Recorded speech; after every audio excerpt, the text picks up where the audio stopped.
So Jessica, say that you've hired a marketing company and you have your strategy together, but you just can't afford to hire a writer to move on from there. What are some tips just the average Joe, someone who's not great at writing, can do to create their own content? Well, today it's never been easier to put some information together for a typical 500 or 1,000 word blog article, or even content on your website. And all you need to do is Google the topics, look for a few different articles on the topic that you want to do, and make sure that wherever you're going, that these are reputable people in the industry. So it does matter where you pull your information from. So just double check that. Make sure that you use 3 or 4 different sources to put something together. I know a lot of people will probably, and I do this myself, copy paste information and put it on one document and start to parse through it. So if you're going to be doing that, just know that you're going to completely rearrange it into your own words. You should have a title in mind that will keep you on track as to what you're supposed to be talking about, because it's really easy to go off on tangents. So after you've dumped all of your resource information onto a document, you're going to create the headline, and then you're going to start to create different subheads that'll keep you going in the right direction.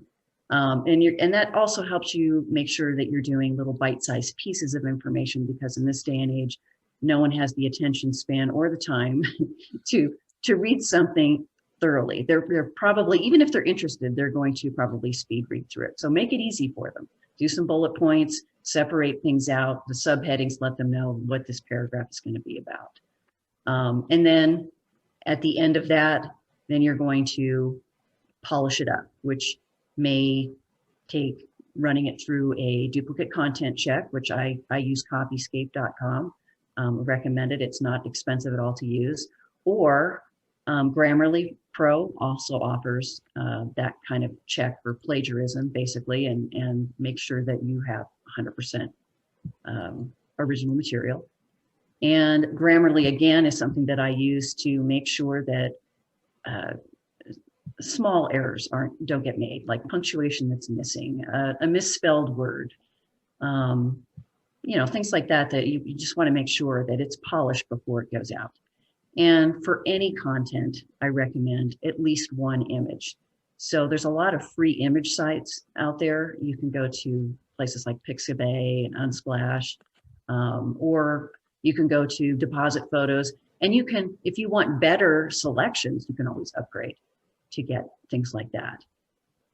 Biggest recommendation I have for this entire process is to do your research on one day, do your outline on another, and do the polish later on, because it's just so much to be thinking about all at once that it can get overwhelming, and you get tired of looking at it. And that's when you make mistakes.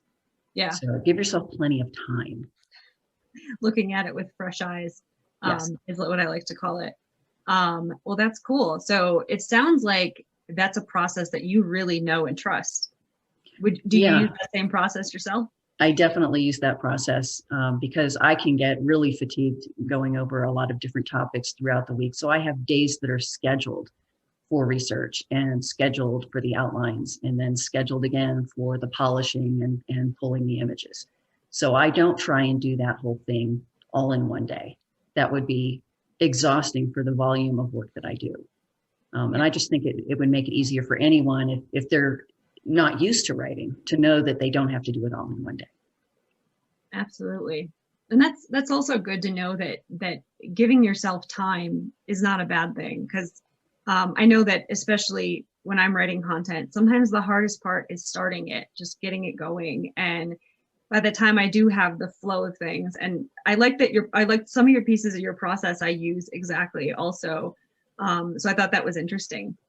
But I do kind of get that anxiety when I'm getting through it, and it's really coming together, and I reach an end of my day and I just haven't finished it yet. So being able to remind myself that doing it over the course of a few days is probably best in the long run also. I think you'll find that you like what you've written better by taking the time to step away from it and then come back. Yep. It can be so easy and tempting to press that publish button or to copy everything into a website. Say, I'm done. Yay.